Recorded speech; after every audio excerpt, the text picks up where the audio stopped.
Welcome to StopFake, the place where we debunk disinformation about Ukraine and set the record straight. I'm political consultant Brian Mefford, and I'm happy to guest host this week's edition. Among the fakes this week we present, freed Ukrainian officer Nadiya Savchenko vows to continue killing Russians.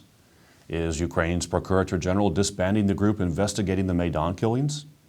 Why is Vitaly Churkin concerned about nuclear waste in Ukraine? And are Ukrainians really giving up on Crimea? All of that in this edition of StopFake News.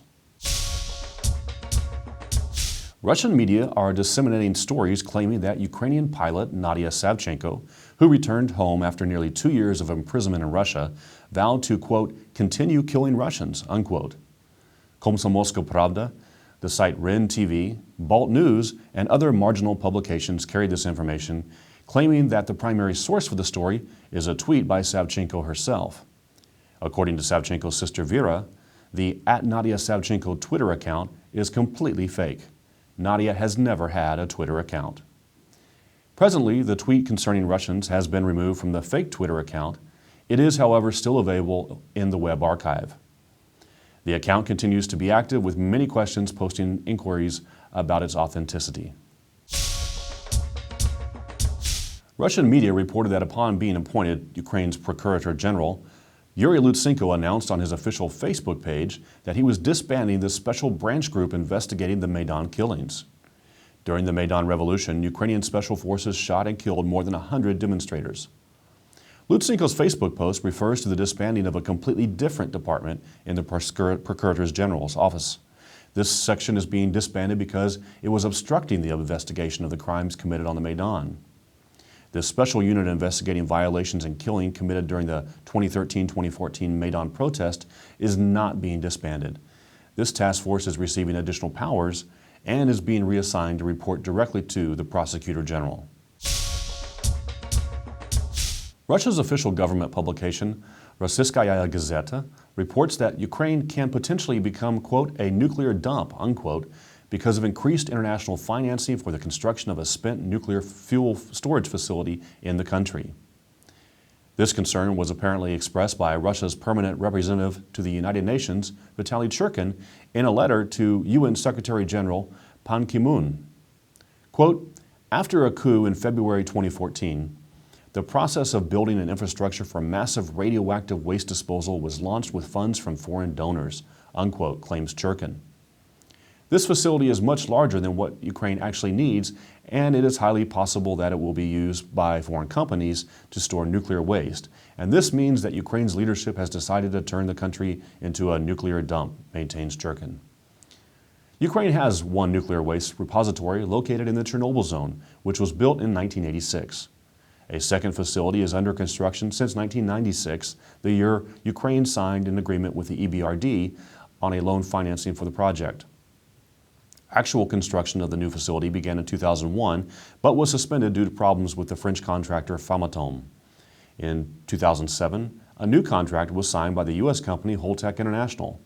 Ukraine's prime minister at that time was Viktor Yanukovych. Churkin is completely off the mark regarding Ukraine's nuclear waste needs. Ukraine's nuclear agency Energo-Ukraine is planning to build 2 additional reactors at the Chmelnytsky nuclear power station. This will significantly increase Ukraine's nuclear waste storage needs. Russia's Gazeta.ru has published an article claiming that Ukrainians are increasingly less and less interested in returning the Crimean Peninsula annexed by Russia in 2014 to Ukraine. Television station Zvezda and the site newsrambler.ru also carried the story. Gazeta.ru journalist Anton Linek writes that according to a poll conducted by Ukraine's information ministry, quote, half of Ukrainians do not want Crimea to be returned to Ukraine, unquote, and claims that the information minister, Emin Depar, said that, quote, 47% of all Ukrainians believe there is no need to return the peninsula to Ukraine, unquote. The quote attributed to Depar is from an interview she gave to the Ukrainian news service Ukrinform, and it is taken completely out of context. Quote, the latest figures that I've seen in a Ukrainian poll regarding Crimea show that for many there is no doubt that Crimea is Ukraine, unquote, Depar said. She expressed a similar view during a talk show on the Espresso TV television channel, saying that, quote, Today, 46% of the Ukrainian public does not believe that Ukraine can return Crimea. Nevertheless, they all know Crimea is Ukraine, unquote.